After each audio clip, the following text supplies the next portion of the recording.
네,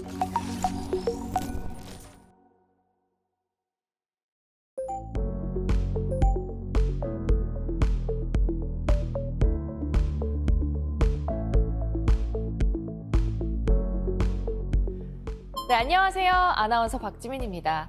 인공지능 시대의 스피치 교육. 이번 시간에는 SCTI 말하기 유형 지표를 기반으로 큐카드와 텔레프롬프터와 같은 비계를 활용한 말하기 훈련 프로그램에 대해 알아보겠습니다. 이 편안한 마음으로 다큐멘터리를 시청하신 후에 SCTI와 비계 훈련법을 개발하신 김평원 교수님을 직접 모시고 말하기 훈련 방법에 대해 이야기를 나눠보겠습니다.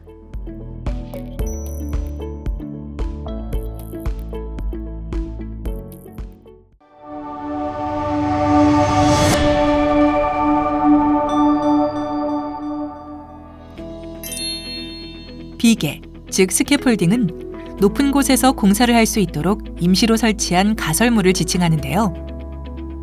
교육학에서 비계를 제공한다는 것은 학생이나 초보자가 주어진 과제를 잘 수행할 수 있도록 전문가나 동료가 도움을 제공하는 것을 뜻합니다. 이처럼 비계는 건설 분야에서 사용하는 시설이지만 심리학자 비고츠키가 이 개념을 사용한 이후 교육학 분야에서 널리 통용되는 개념어가 되었습니다. 비계는 크게 두 가지로 구분되는데요. 두발 자전거를 배우는 방법으로 비계를 알아볼까요? 처음 두발 자전거를 배울 때 자전거 타는 방법을 설명해주는 어른의 설명을 추상적인 비계라고 하고 자전거에 부착한 두 개의 보조 바퀴를 물리적인 비계라고 합니다. 공사가 끝나면 임시로 설치했던 비계를 철거하는 것처럼 학습 초기에 주었던 도움을 점차 줄이면서 학생 혼자 할 수 있게 해야겠죠? 자전거의 보조바퀴 역시 두발 자전거 타기가 익숙해지면 하나를 떼어내고 온전히 타게 됐을 때 나머지 한 개도 제거하게 되는데요. 이렇게 비계의 도움으로 발전할 수 있는 능력을 근접 발달 영역이라고 합니다. 성인이나 보조바퀴의 도움을 받은 상태에서 제한적으로 자전거를 탈 수 있는 상태가 근접 발달 영역인 것입니다. 그래프를 통해 말하기 능력과 관련된 근접 발달 영역을 살펴볼까요? X축은 학습자의 말하기 능력 수행 수준이고 Y축은 말하기 과제의 수준인데요. 수행 수준과 말하기 과제 수준은 비례하게 되어 있으므로 1차 함수, 즉 직선으로 간단하게 표현할 수 있습니다. 말하기 과제의 수준이 학습자의 말하기 능력보다 낮을 경우는 1차 함수 직선 아래에 있는 영역인데요. 학습자가 지루해하는 영역입니다. 반대로 말하기 과제의 수준이 학습자의 말하기 능력보다 너무 높으면 1차 함수 직선보다 위에 있는 영역에 해당하며 학습자는 말하기 불안 상태에 빠지게 됩니다. 비계의 도움을 받을 경우는 1차 함수 직선이 위로 이동하는데요. 처음 직선과 이동한 후 직선 사이의 영역을 근접 발달 영역이라고 합니다. 근접 발달 영역은 학습자가 도움을 받아 발전할 수 있는 영역으로 비고츠키가 강조한 개념입니다. 조금 더 상세하게 근접 발달 영역에 대해 알아보겠습니다. 한 학습자의 말하기 수준에서 올린 직선이 첫 번째 직선과 만나는 y값이 학습자 혼자 해결할 수 있는 과제의 수준입니다. 여기에 전문가의 도움이나 장비와 같은 비계를 제공한다면 학습자가 해결할 수 있는 과제의 수준을 더 높일 수 있습니다. 두 번째 직선까지 올릴 수 있는 것입니다. 두 번째 직선을 벗어난 과제 수준은 너무 어려워 비계를 제공해도 달성할 수 없습니다. 이처럼 전문가나 장비의 도움과 같은 비계를 제공하면 학습자 혼자 해결할 수 있는 과제의 수준을 더 높일 수 있습니다. 말하기 훈련에서 근접 발달 영역은 비계의 도움을 받아 수행할 수 있는 말하기 과제 수준을 말하는데요. 이처럼 적절한 비계가 제공된다면 혼자 수행하는 것보다 더 높은 수준의 과제를 해결할 수 있기 때문에 결과적으로 말하기 효능감을 증가시킬 수 있습니다. 말하기 능력을 키워줄 수 있는 비계에는 스피치 전문가의 코칭과 같은 추상적인 비계와 텔레프롬프터와 같은 장비의 도움을 제공하는 물리적인 비계가 있는데요. 추상적인 비계의 예로는 영국 여왕 엘리자베스 2세의 부친인 조지 6세의 말하기 훈련을 담당했던 언어치료사를 들 수 있습니다. 심한 말하기 불안으로 고생했던 조지 6세는 언어 치료사인 라이오넬 로그의 도움을 받아 말하기 불안을 극복하였습니다. 영화 킹스 스피치에서는 대영 제국의 왕도 피할 수 없었던 말하기 불안을 치료하는 눈물겨운 과정이 담겨 있습니다. 말하기 능력을 키울 수 있는 물리적인 비계로는 텔레프롬프터가 있습니다. 프롬프트는 슬쩍 가르쳐주다 또는 생각나게 하다라는 뜻인데요. 우리나라에서는 프롬프터와 텔레프롬프터를 구별하여 사용하지 않지만 프롬프터는 무대 밑에 숨어서 배우들에게 대사를 불러주는 사람이고 텔레프롬프터는 대본을 보여주는 기계입니다. 프롬프터는 오페라나 연극 무대 밑에서 나지막한 목소리로 대사를 잊은 배우에게 힌트를 주거나 무대에서 발생하는 상황을 빨리 파악하여 연출자에게 알려주는 역할을 합니다. 무대 중앙에 설치된 프롬프터 박스는 매우 좁고 반원형의 지붕이 덮여 있어 관객들은 프롬프터를 전혀 볼 수 없습니다. 무대 공연에서 프롬프터가 하는 역할은 교사가 학생들에게 비계를 설정해주는 것과 같습니다. 인간 프롬프터가 무대 위에 있는 배우들에게 도움을 주는 것과 마찬가지로 방송에서도 출연자들에게 시청자 몰래 대본을 보여줘야 할 때가 많은데요. 처음에는 스케치북에 대사를 적은 큐카드를 사용했지만 출연자가 큐카드를 보고 읽는 것을 들키지 않고 연기하기가 쉽지 않았습니다. 큐카드를 다음 장으로 넘기는 사이에 단절이 발생하기 때문인데요. 단절을 피하기 위해서 연속적으로 대본을 보여주는 장치가 필요해진 겁니다. 종이를 넘기는 큐카드의 단절 문제는 대본을 연속적으로 보여주는 전동 스크롤 머신, 즉 기계식 텔레프롬프터가 등장하면서 해결되었습니다. 기계식 텔레프롬프터는 디지털 방식으로 전환되어 모니터형 텔레프롬프터로 발전하였습니다.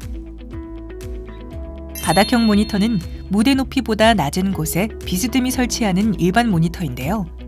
발표자의 시선을 고려하여 높은 강단에서 자연스럽게 청중을 내려다보는 곳에 설치됩니다. 그렇기 때문에 발표자는 모니터 화면을 내려다보는 것과 동시에 청중들과 지속적으로 눈을 마주칠 수 있도록 훈련해야 합니다. 스탠딩 모니터는 연설자의 시선이 닿는 높이에 설치하는 대형 모니터로 연설자가 자신의 눈높이에서 먼 곳을 보면서 발표를 할 수 있는데요. 이를 위해선 화면 속 글자 크기가 매우 커야겠죠? 스탠딩 모니터는 비교적 간단하게 설치할 수 있다는 장점이 있지만 모니터가 청중들에게 그대로 노출된다는 문제가 있습니다. 대통령 연설에서 흔히 볼 수 있는 연설용 텔레프롬프터는 청중들에게 대본을 노출하지 않고 발표자만 볼 수 있도록 제작한 장치입니다. 연설용 텔레프롬프터는 특수 유리인 빔 스플리터로 되어 있어 연설자는 유리판에 반사된 대본을 볼 수 있지만 청중에게는 투명한 유리판으로 보이는 것이 특징인데요. 그렇기 때문에 연설자는 청중들과 시선을 접촉하면서 발표를 할 수 있게 되는 거죠. 카메라 장착형 텔레프롬프터는 방송국에서 흔히 사용하는 장비입니다. 모니터 화면을 카메라 아래에서 반사시켜 출연자에게 보여주기 때문에 출연자의 시선이 카메라의 정중앙과 일치하게 됩니다. 따라서 출연자는 카메라를 똑바로 바라보면서 대본을 낭독하면 되는데요. 훈련된 출연자는 마치 모든 대본을 외워서 시청자를 바라보며 이야기하는 것과 같은 착각이 들 정도로 시선을 안정적으로 처리할 수 있습니다. 이제 텔레프롬프터는 뉴스 앵커나 대통령 또는 유명 정치인들만 이용하는 것이 아니라 종교인, 인터넷 개인 방송을 하는 일반인에게까지 널리 보급되고 있는데요. 그만큼 텔레프롬프터가 대중화되면서 이제 텔레프롬프터 화법은 테크놀로지를 활용한 말하기 능력으로 거듭나고 있습니다. 유능한 연설자는 대본 없이도 능숙하게 청중 앞에서 말할 수 있습니다. 하지만 대다수 미숙한 화자인 일반인들은 청중 앞에서 발표했던 경험이 별로 없기 때문에 대본을 그대로 낭독하는 방식으로 말하면서 말하기 불안 상태에 빠지기 쉽습니다. 청중의 냉담한 반응과 자신의 말하기 불안 경험이 누적되면서 공적 말하기를 더욱 기피하게 되는데요. 이때 텔레프롬프터를 활용하여 말하기를 연습한다면 편안한 상태에서 연기술에 해당하는 단어 강조, 어조, 발화 속도 조절, 일시중지 및 신체 언어 사용 등에 집중함으로써 표현 능력부터 먼저 발전시킬 수 있습니다. 이제 교육적 비계를 활용한 말하기 불안 치료법을 알아볼까요? 5단계로 구분할 수 있는데요. 가장 완벽한 말하기 능력은 어떤 상황에서든 준비 없이 즉흥적으로 말할 수 있는 웅변의 상태입니다. 예측할 수 없는 청중의 질문에도 거침없이 답변할 수 있는 웅변 수준에 도달하기 위해서는 많은 훈련과 노력이 필요합니다. 하지만 실제 공적인 말하기는 준비된 말을 하는 것. 따라서 말하기 교육의 목표는 대본을 모두 암기한 후 청중과 시선을 접촉할 수 있는 달변 수준만으로도 충분합니다. 하지만 전문가나 장비의 도움 없이 스스로 달변 수준까지 발전시키는 것은 어려울 수밖에 없는데요. 우선 모니터형 텔레프롬프터를 활용하면서 원고를 보면서 말하는 연습부터 시작해야 합니다. 원고 내용에 익숙해진 다음에는 연설용 텔레프롬프터를 활용하여 청중과 시선을 맞추는 훈련을 해야 하는데요. 5가지 수사학적 규범 중에서 연기술에 집중하는 것입니다. 이렇게 암기 부담이 없는 상태에서 연기술을 연습하면서 대본에 익숙해지게 되면 이번에는 개요 수준으로 작성한 큐카드를 참조하면서 발표하는 훈련을 통해 능변 수준으로 발전시키게 됩니다. 큐카드 없이 모두 외워서 말할 수 있는 수준까지 발전하면 달변 수준에 이르게 되는데요. 능변과 달변 수준에 이르게 하기 위해서는 5가지 수사학적 규범 중에서 특히 암기술에 집중해야 합니다. 오랜 시간 문자로 기록되면서 경시되었던 암기술의 중요성이 다시 부각된 것입니다. 이처럼 텔레프롬프터는 말하기 불안을 줄여주고 말하기 능력을 업그레이드해주는 아이언맨의 슈터와 같은데요. 텔레프롬프터를 사용하면서 말하기 훈련을 하면 표현 능력에 집중하면서 말하기 효능감을 높일 수 있기 때문입니다. 텔레프롬프터를 활용해 원고를 보며 말하는 훈련을 계속하면 놀변이 능변으로 변화하는 자신을 발견하며 자신감을 갖게 됩니다. 원고가 익숙해지면 메모를 참조하며 말하는 훈련을 통해 달변에 이른 다음 최종적으로 암기하여 말하는 훈련을 통해 웅변으로 발전하게 됩니다. 이처럼 다양한 텔레프롬프터와 큐카드는 말하기 불안이 심한 화자에게 제공할 수 있는 비계 치료제로 비유할 수 있겠습니다.